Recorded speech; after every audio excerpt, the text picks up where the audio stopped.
Good morning everyone, आप सभी लोगों का स्वागत है। आज हम लोग करंट अफेयर्स एमसीक्यू सीरीज पर बात करने वाले हैं। 23 दिसंबर है आज। तो देखते हैं कौन कौन से करंट अफेयर्स आपके लिए इम्पोर्टेंट। तो सबसे पहले आप युक्तिया इस प्लेटफॉर्म पर आते हैं तो आपको क्या क्या प्राप्त हो सकता है। तो पीटी इनसाइट हमारे यहाँ आपको अवेलेबल होगा, जो पीटी प्रीलिम्स फैक्ट होता है वो सभी एग्जाम के लिए इम्पोर्टेंट है। साथ ही साथ आप हमसे क्या हो सकते हैं, Dainik Jagran newspaper analysis cover कर सकते हैं। साथ ही साथ अब द हिंदू भी जल्द ही स्टार्ट होने वाला है न्यूज़पेपर एनालिसिस, तो आप उसे देख सकते हैं। डेली करंट अफेयर सीरीज को, एमसीक्यू सीरीज यूपीएससी 2024 और 25 को लेकर आप टारगेट कर सकते हैं। यूपीपीसी 2024-25 70 और 71 बीपीएससी को लेकर भी target. Mains answer writing program तो आप जल्द से जल्द युक्तिया इस प्लेटफॉर्म से जुड़ सकते हैं विभिन्न तरीके से, एप्पल स्टोर से, गूगल प्ले स्टोर से और वेबसाइट से। तो आप जल्द ही जल्द जुड़िए हमसे, और इस बार कोड को स्कैन करके हमारे टेलीग्राम चैनल से जुड़ सकते हैं। और टेलीग्राम चैनल या डायरेक्ट टाइप कीजिएगा टेलीग्राम चैनल पर, हमें पाइएगा। तो चलिए बिना लेट किए हुए प्रश्न की शुरुआत करते हैं। पहला प्रश्न है, देखते हैं, और इसका आंसर आप लोग कमेंट सेक्शन में जरूर दीजिएगा अगर आंसर आप लोगों को आता होगा तो। जैसे ही प्रश्न आए उसका आंसर जरूर दीजिएगा, ए बी सी डी करिएगा। वन का ए, वन का बी, वन का सी, जो भी हो आंसर। तो चलिए पहला प्रश्न देखते हैं। चंद्रयान 3 जो है कि मिशन जो है वो हाल ही में निम्न में से कौन सा पुरस्कार प्राप्त हुआ है।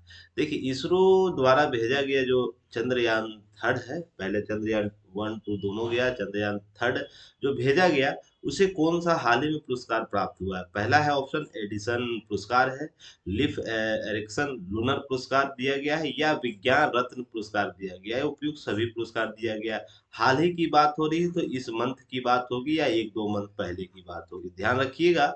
तो कौन सा पुरस्कार दिया गया है, तो इसका सही उत्तर क्या होगा। इसका सही उत्तर आपको ऑप्शन बी होगा, लीफ इरिक्सन लूनर पुरस्कार दिया गया। लीफ इरिक्सन लूनर पुरस्कार दिया गया है। तो आप इंग्लिश मीडियम वाले स्टूडेंट आप इसे देख लीजिएगा। चलिए, तो ऑप्शन के तौर पर जो भी सॉल्यूशन है उसे देखिएगा। जैसे भारतीय अंतरिक्ष अनुसंधान संगठन इसरो के द्वारा उसके अभूतपूर्व प्रदर्शन जो चंद्रयान 3 के दौर पर था, उसे प्रतिष्ठित लीफ एरिक्सन लूनर पुरस्कार सम्मानित किया गया। तो कमेंट सेक्शन में आप लोग बताइएगा इसरो की स्थापना कब हुई है। और मैं आप लोग को पता ही है, मैं प्रश्न करता हूँ आप लोग से, इतने प्रश्न करूंगा कि उसके उत्तर आप लोग देते देते इससे रिलेटेड 20 से 30 प्रश्न जरूर एक्स्ट्रा कवर कीजिएगा।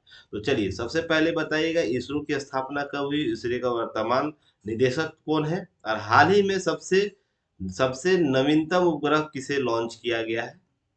हाल ही में सबसे नवीनतम उपग्रह था, लास्ट लास्ट जो अपडेट उपग्रह है, किसे भेजा है इसरो ने। ये सब चीजें जरूर बताइएगा। हमारा देखिए L1 मिशन है, L1 मिशन है, लैग्रेंज पॉइंट वाला मिशन है, मंगल ग्रह पर भी मिशन भेजा जाएगा। इस प्रकार के बहुत से मिशन अभी हमारे इसरो के द्वारा किए जा रहे हैं। तो ध्यान रखिएगा, सभी चीजों को कवर कीजिएगा। आइसलैंड के हुसाविक में अन्वेषण संग्रहालय जो है, उसके द्वारा यह पुरस्कार दिया जाता है। ध्यान रखिएगा, यह पुरस्कार चंद अन्वेषण और खगोलीय घटनाओं को समझने में इसरो के असाधारण योगदान को को मान्यता दिया गया, उसे प्रूव किया गया है। ध्यान रखिएगा, इसरो ने चंद्रमा के दक्षिणतम बिंदु पर पहुंचा है, जो डार्क डार्क स्पेस के रूप में जाना जाता है। डार्क एरिया के चंद्रयान के चंद्रमा के डार्क स्पेस के तौर पर जाना जाता है, जहां अभी तक किसी ने नहीं पहुंचा था, तो वहां भारत ने पहुंचा है। ध्यान रखिएगा, इसरो द्वारा क्रियान्वित जो चंद्रयान 3 है, मिशन 23 अगस्त 2023 को चंद्रमा के दक्षिणी ध्रुव पर सॉफ्ट लैंडिंग किया था। तो आपसे यहाँ से भी प्रश्न पूछा जा सकता है, तो सॉफ्ट लैंडिंग कब किया है, तो 23 अगस्त को किया है। प्रसिद्ध नॉर्स अर्थात नॉर्सविक जो खोज करता है, लीफ एरिक्सन के नाम पर यह पुरस्कार था, लीफ एरिक्सन चंद्र पुरस्कार अन्वेंशन, जो उनकी असाधारण प्रयोगशालाओं के असाधारण योगदान को याद रखने के लिए यह दिया जाता है, यह पुरस्कार। तो चलिए आगे बढ़, इसके साथ ही ध्यान रखिएगा 70 बीपीएससी को लेकर हम लोग एक टेस्ट सीरीज ला रहे हैं, जिसमें एनसीईआरटी सेक्शनल प्रीवियस ईयर और फुल टेस्ट का एक कॉम्बो पैक होगा, जिसमें हम बाइलिंगुअल टेस्ट ऑर्गेनाइज कर रहे हैं। और यह प्रोग्राम होगा 37 वीक का होगा। ध्यान रखिएगा 14 जनवरी को आपको इसका स्कॉलरशिप टेस्ट होने वाला है। तो जितने भी स्टूडेंट हैं बीपीएससी तैयारी कर रहे हैं, करना चाहते हैं, वो 70 का हो, 71 का हो, या 72 का, जो भी स्टूडेंट इच्छा है जिनको है बीपीएससी में क्लियर करनी है, तो इस पैकेज को जरूर आप लोग इसमें शामिल होइए। मात्र 1399 रुपये इसका फी रखा गया है, फिर भी इसके लिए स्कॉलरशिप प्रोग्राम में हमें बहुत से सेगमेंट दिए, यह 100 स्टूडेंट के अनुपात में लिया गया। ध्यान रखिएगा, 100 अनुपात, 100 स्टूडेंट में अगर आते हैं तो इतना आपको प्राप्त होगा। जैसे टॉप 10 को, टॉप 1 से 20 तक और टॉप 21 से 30 अर्थात कुल 33 स्टूडेंट को स्कॉलरशिप प्रोग्राम किया जाएगा। अगर ये संख्या 500 होती है तो आपको 10 के अनुपात में है, तो इसे आप डिवाइड कर लीजिएगा। जिसमें फ्री एडमिशन है, डिस्काउंट भी दिया गया है, तो इसे आप देख सकते हैं। और इसमें हम NCERT sectional previous year full test कितने ले रहे हैं ये आपको दिया गया है।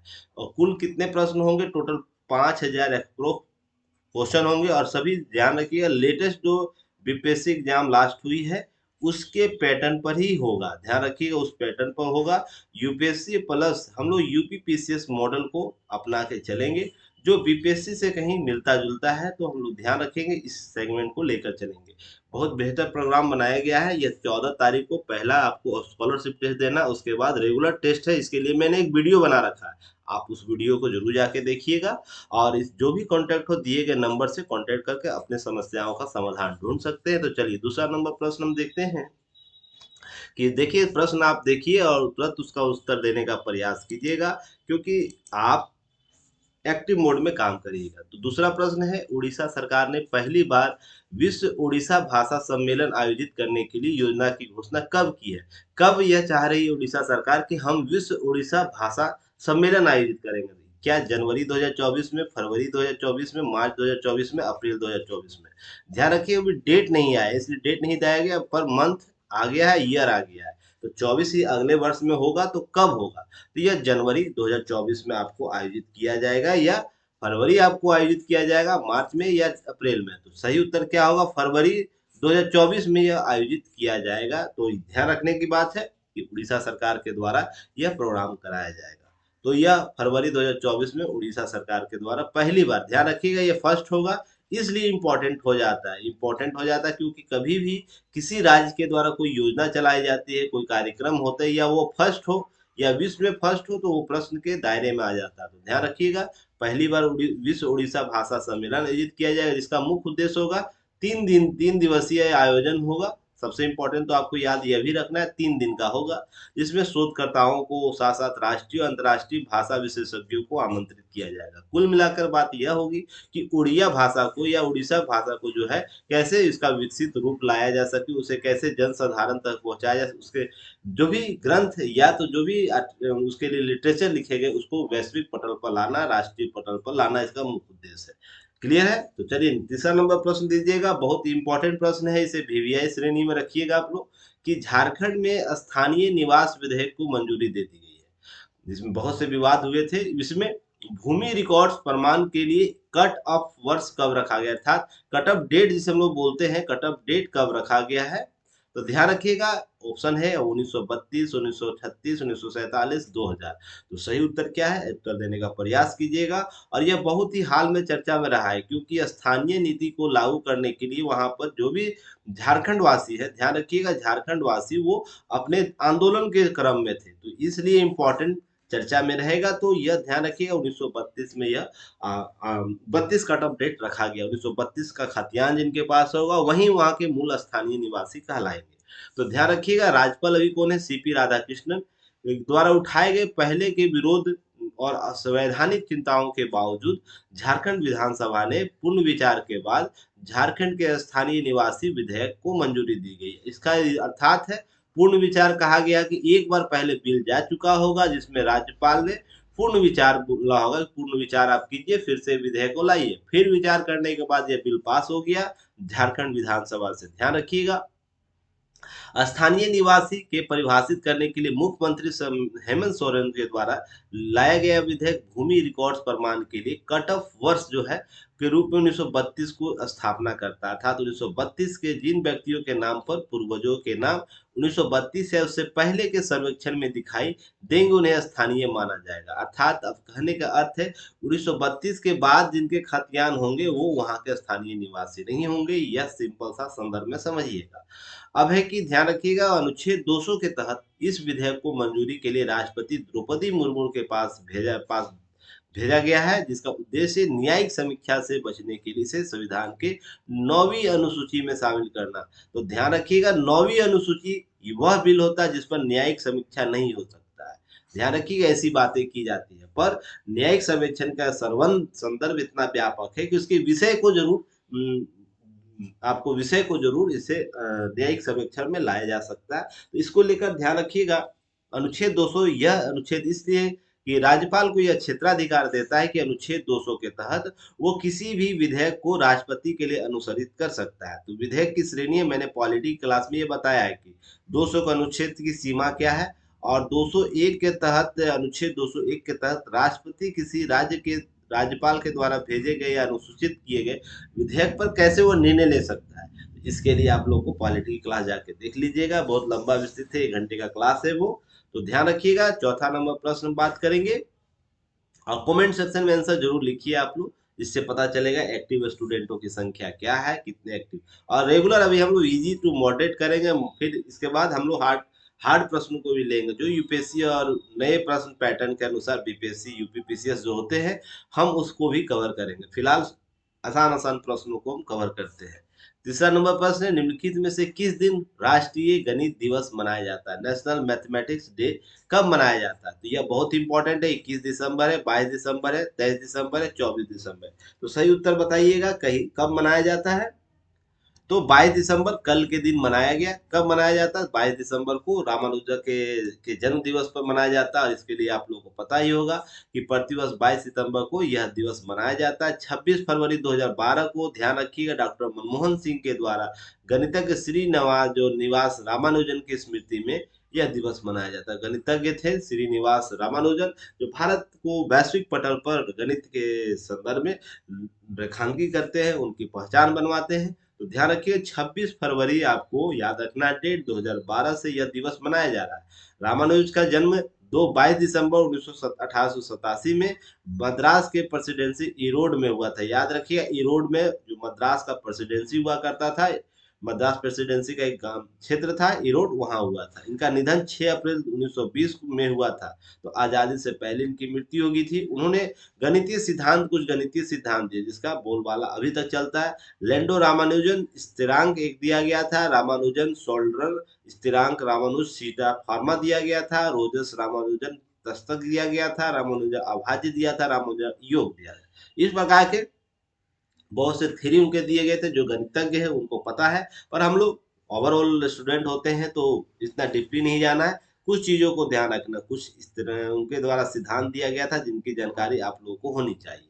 उनका जन्म कब हुआ, मृत्यु कब हुआ, उनका जन्म स्थान कहाँ था, यह दिवस कब से मनाया जा रहा है, यह आपको डेट याद हो, किनके द्वारा यह अनुसूचित किया गया था, ये सब याद होनी चाहिए। कम से कम यह याद जरूर होनी चाहिए। पांचवा प्रश्न हम देखेंगे। पांचवा प्रश्न यह है कि अब तक संसद के किसी किसी भी एक सत्र में अधिकतम कितने सांसदों को निलंबित किया गया? और यह आंकड़ा और भी बढ़ रहा है, ध्यान रखिएगा। यह आज के आंकड़े के संदर्भ में बात हो रही है। आने वाले 2 4 5 दिनों में जब भी सत्र समाप्त होगा, वो आंकड़ा और भी बढ़ सकता है। तो ध्यान रखिएगा, 140 सांसद सदस्य, 143 है, 145 है, 146 है। तो सही उत्तर इसका होगा ऑप्शन बी, 143 संख्या। क्योंकि अभी हाल ही में कुछ लोगों ने जो नई संसद है उसकी गैलरी से कूदते हुए, जैसे कभी उनको बोला जाता था, याद है आप लोगों को, भगत सिंह ने ब्रिटिश सरकार के असेंबली में कूद कर पर्चा फेंका था, वैसे ही कृत इनके द्वारा किया गया। पर ध्यान रखिएगा, बहुत से इसके एस्पेक्ट है, पीटी एस्पेक्ट है, मेंस एस्पेक्ट है। मेंस में आपको यहाँ से प्रश्न पूछा जा सकता है संप्रभुता के संदर्भ में, भारतीय संप्रभुता नियम कानून के संदर्भ में प्रश्न पूछा जाता है। पर पीटी फैक्ट में आपको याद रखना है, यहाँ पर संसद की सुरक्षा चूक में लेकर जारी हंगामे को लेकर 2 और सांसदों को सदन से निलंबित कर दिया गया है। ध्यान रखिएगा। तो लोकसभा और राज्यसभा कुल 147 सांसदों को निलंबित किया जा चुका है, जिसमें से लोकसभा के 97 सांसद है और राज्यसभा के 46 सांसद है। तो कुल 100 सॉरी यहाँ पर 43 होगा, 143 सांसद आपको निलंबित कर दिए गए। मिस प्रिंट हो गया, 143 कर लीजिएगा इसे, ठीक है ना, कोई इशू नहीं है, होता है कभी कभी मिस प्रिंटिंग। तो निलंबित कर दिया गया है। चलिए नेक्स्ट प्रश्न हम देखते हैं, और छठा नंबर प्रश्न। और देखिए ध्यान रखिएगा, इसे नेगेटिव वे में नहीं लेना, यह संसद के विशेषाधिकार में आता है, संसद के विशेषाधिकार में आता है। कोई भी अगर कार्य संसद के नियमों और शर्तों के अनुसार नहीं करता, तो जो लोकसभा में लोकसभा अध्यक्ष और राज्यसभा में जिसे हम लोग उपराष्ट्रपति भी कहते हैं या सभापति बोलते हैं, के द्वारा निर्णय लिया जा सकता है कि नियम कानून के साथ, संसद के नियम कानून के साथ अगर नहीं चल रहा है, कोई सांसद व्यवहार नहीं कर रहा, उसे निलंबित किया जा सकता है। हाल ही में महुआ महुआ मोत्री जी को निलंबित किया गया पैसे के एवज में प्रश्न पूछने के मामले में। तो उसमें मैंने दैनिक जागरण न्यूज़पेपर एनालिसिस में उसे कवर भी किया है, तो आप उसे जाके देख सकते हैं, समझ सकते हैं। चलिए नेक्स्ट प्रश्न है छठा नंबर। निम्नलिखित में से मुख्य चुनाव आयुक्त एवं अन्य चुनाव आयुक्त विधेयक 2023 किस कानून की जगह लेगा, अर्थात पूर्ववर्ती कानून का कौन सा रूप था जिसमें यह नियम काम करेगा। ध्यान रखिएगा, तो ऑप्शन देख लेते हैं। चुनाव आयुक्तों की सेवा की शर्तों और व्यवसाय संचालन अधिनियम 1991, चुनाव आयुक्त अधिनियम 1991, या चुनाव आयोग निर्वाचन आयुक्तों की सेवा शर्त और कार्य संचालन अधिनियम 1991, या उपयुक्त सभी में लेगा, अर्थात किसे यह ओवरलैप करेगा यह अधिनियम। तो ध्यान रखिएगा, ऑप्शन इसका सी याद रखिएगा। सी आपको यहाँ से प्रश्न होगा, जैसे इलेक्शन कमीशन और उसके जो सेवा शर्त और कार्य संचालन है, कंडीशन ऑफ द सर्विस, उसके बाद आपको 1991 का जो एक्ट है उसे ओवरलेप करते हुए नया 2023 का विधेयक आपको लागू होगा। तो ऑप्शन के तौर पर देखिएगा, लोकसभा मुख्य निर्वाचन आयुक्त की सेवा शर्त 2023 पारित हो गया है। यह विधेयक निर्वाचन आयोग के निर्वाचन आयुक्तों की सेवा शर्त संचालन अधिनियम 1991 का स्थान लेगा। इस विधेयक के प्रावधानों के अनुसार मुख्य निर्वाचन आयुक्त और निर्वाचन आयुक्त का चयन समिति सिफारिशों के आधार पर राष्ट्रपति के द्वारा नियुक्त किया जाएगा। तो चलिए आप लोग कमेंट सेक्शन में बताइएगा, चुनाव आयोग या उसके सदस्यों की नियुक्ति में जो कमेटी बनती है उसमें कौन कौन से सदस्य होते हैं, कौन कौन सदस्य होते हैं। और ये सब मैंने आप लोग को दैनिक जागरण न्यूज़पेपर एनालिसिस में कब का बता रखा है, इसलिए कोई एक्सक्यूज नहीं देना है। अगर नहीं देखते होंगे तो फिर से जाके देखिएगा, और जल्द ही दैनिक जागरण फिर से स्टार्ट किया जाएगा। ध्यान रखिएगा, अभी दिसंबर का माह है, लास्ट माह है, कुछ चीजों को कवर कर रहे हैं इसलिए। चलिए समय के साथ बढ़ते हैं आगे, 7वां नंबर प्रश्न देखते हैं। निम्नलिखित में से जन सर्वेक्षण शुरुआत किस ऐप के माध्यम से किया जा रहा है, आरोग्य ऐप, नमो ऐप, पाठ मित्रों ऐप और प्रज्ञान ऐप। ध्यान रखिएगा, सही उत्तर क्या है इसका, नमो ऐप होगा। कमेंट सेक्शन में आप लोग बता सकते हैं। तो चलिए, प्रधानमंत्री नरेंद्र मोदी ने नमो ऐप के माध्यम से जन मन सर्वेक्षण शुरू किया है। इस ऐप के माध्यम से सांसदों के कार्यों को सरकार सर्वे की जानकारी लेगी और इस ऐप के स्थानीय सांसदों से जुड़ने का एक विकल्प दिया जाएगा। आप ध्यान रखिएगा, नमो ऐप स्थानीय सांसदों को क्या करेगा, कार्य की गतिविधियों से जोड़ने का प्रयास करेगा। अब नेक्स्ट प्रश्न है 8वां नंबर प्रश्न देखते हैं क्या है। निम्नलिखित में से किस भारतीय हवाई अड्डा को, एयरपोर्ट को यूनेस्को ने 2023 में प्रिक्स वेसल्स, याद रखिएगा, कि विश्व विशेष पुरस्कार प्रदान किया है। तो ऑप्शन देख लेते हैं, छत्रपति शिवाजी महाराज जो है अड्डा जो है उसे, या कैंपोगोड़ा अंतर्राष्ट्रीय हवाई अड्डा उसे दिया गया, इंदिरा गांधी अंतर्राष्ट्रीय हवाई अड्डा, या बिरसा मुंडा हवाई अड्डा। तो चलिए ऑप्शन में बताइएगा मुझे, छत्रपति शिवाजी जो इंटरनेशनल हवाई अड्डा है वो कहाँ है, कैंपोगोड़ा कहाँ है, इंदिरा गांधी अंतर्राष्ट्रीय हवाई अड्डा कहाँ है, और बिरसा मुंडा हवाई अड्डा कहाँ है, मुझे बताइए कमेंट सेक्शन में। यह सब बहुत इजी होता है, ध्यान रखिएगा, अपडेट रहिएगा तो यह प्रश्न बन जाएगा। इसका ऑप्शन बी होगा, कैंपागोड़ा को यह पुरस्कार प्राप्त हुआ, कैंपागोड़ा इंटरनेशनल एयरपोर्ट है उसे यह पुरस्कार प्राप्त हुआ है। यह टर्मिनल 2, ध्यान रखिएगा, टर्मिनल 2 के हवाई अड्डा जो है बेंगलुरु में स्थित कैंपागोड़ा अंतर्राष्ट्रीय हवाई अड्डा सबसे खूबसूरत हवाई अड्डे के रूप में मान्यता दी गई है। यह यूनेस्को के प्री वारसाई, ध्यान रखिए, द्वारा इंटीरियर 2023 के लिए वर्ल्ड स्पेशल पुरस्कार समय, इंटीरियर इसका बहुत अच्छा है, इसके लिए इसे पुरस्कार प्राप्त हुआ है। इस प्रकार के पीटी फैक्ट एग्जाम में प्रश्न के तौर पर पूछे जाते हैं, वनडे एग्जाम में। ध्यान रखिएगा, कुछ कुछ चीजों को ध्यान में रखना है, बाकी चीजों को आगे बढ़ाना। अभी हाल ही में नीति आयोग की कृषि विपणन एवं किसान अनुकूलन सुधार सूचकांक रैंकिंग जारी की गई, जिसमें शीर्ष कौन सा राज्य रहा है। तो पहला ऑप्शन देख लेते हैं, हरियाणा, आंध्र प्रदेश, राजस्थान, उत्तर प्रदेश। तो इसका सही उत्तर क्या होगा, ध्यान रखिएगा, इसका सही उत्तर आपको आंध्र प्रदेश होना चाहिए। वेरी गुड, आंध्र प्रदेश होना चाहिए, मुझे अभी रिकॉल मिस हो रहा था इसलिए आंध्र प्रदेश होगा। दूसरा राज्य उत्तर प्रदेश होगा। ध्यान रखिएगा, नीति आयोग ने हाल ही में जारी किया इस सुधार सूचकांक में 92 अंकों के साथ यूपी को तथा आंध्र प्रदेश 94 अंकों का एक दूसरे स्थान पर रखा गया। ध्यान रखिएगा, इसको लेकर उत्तर प्रदेश प्रदेश स्थान दूसरा है, 94 अंक आपको आंध्र प्रदेश है, 92 अंक के साथ यूपी दूसरे स्थान पर। जिन मापदंडों में रैंकिंग की गई है उसमें क्या क्या मापदंड अपनाया गया, प्रत्यक्ष कृषि विपणन कैसे किया जाता है, ई ट्रेडिंग प्लेटफॉर्म कैसे उस राज्य में विकसित है, एकल बिंदु लेवी कैसे दिया जाता है, एकल एकीकृत लाइसेंस कैसे दिया जाता है, बाजार शुल्क और युक्तिकरण कैसे हुआ है, अतिथियों के कमीशन अर्थात जो हुंडी पर जो लोग आते हैं उसका कैसे नियमन किया गया है। इस प्रकार के मापदंड अपनाए गए थे नीति आयोग के, जिसके आधार पर आंध्र प्रदेश को टॉप पर रखा गया, उसके बाद यूपी को रखा गया। तो इंफ्रास्ट्रक्चर कृषि विपणन को लेकर दोनों राज्यों में बेहतर है, इसको लेकर नीति आयोग रिपोर्ट लाई है, जिसे आप लोग को याद रखना चाहिए। चलिए आगे हम बात करेंगे। निम्न में से संस्कृत भाषा, 10वां प्रश्न और आज का अंतिम प्रश्न है, संस्कृत भाषा के लिए साहित्य अकादमी पुरस्कार 2023 जो है किसे दिया गया, किसे प्रदान किया गया। ध्यान रखिएगा, ऑप्शन ए है अरुण कुमार, अरुण रंजन मिश्रा, नीलम शरण गौर, चिराग शेट्टी या संजीव कुमार।